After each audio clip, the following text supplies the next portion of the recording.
I know wherever I am in the world, I order a Carlsberg beer, it's going to be of the same high quality and consistent quality. A mass market lager, probably in the same category as something like Carling or Foster's. For me, I think they're a little bit more sophisticated. That's probably the continental heritage thing.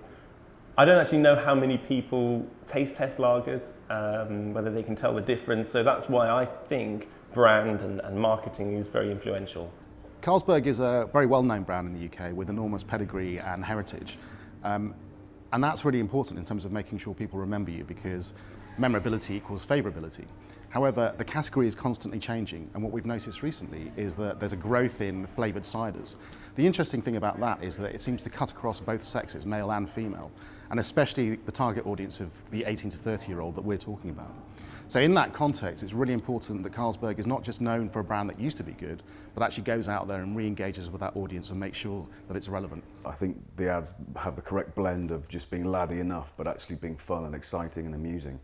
Unfortunately for me though, I've never made the connection between the advertising and actually going and purchasing myself. I tend to go for craft beers that have a reputation for having a lot of pure ingredients in them, just because I get really bad hangovers, and I find when I drink beers with a low purity, then I'm dying for a long time. I think you're beginning to get the market split into two. Yes, there is still a massive issue in terms of expendable income in the UK marketplace, and people who are continuing to drink in volume are buying the budget beers of low volume or relatively low volume for effect as much as anything else. And then the other interesting thing that's happening is that even in these recessionary times, the craft beers and the emerging brands and bitters and so on that keep appearing in front of us, there are large swathes of the population that keep buying into that and buy into it in terms of its quality, its distinctiveness, and its differentiation versus the rest of the market. To me, the challenge for Carlsberg is where you sit on both within those camps. What you can't do is get stuck between the two, and I think you need to nail your colours to one of those situations. It has really strong advertising. It's clear, consistent TV creative.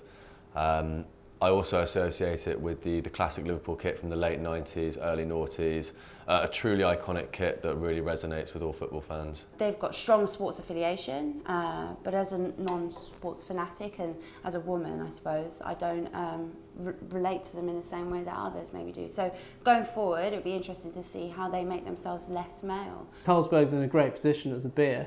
But at the moment it does sit there as the default lager, where its personality really does shine through is in its ads and its creative content.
You've got this migration of, or split within the population between the people who are genuinely being hit by budgets and buying for effect and for volume, and then those that are drinking potentially less but of higher quality beer. To me, the challenge for Carlsberg is where you sit on both within those camps.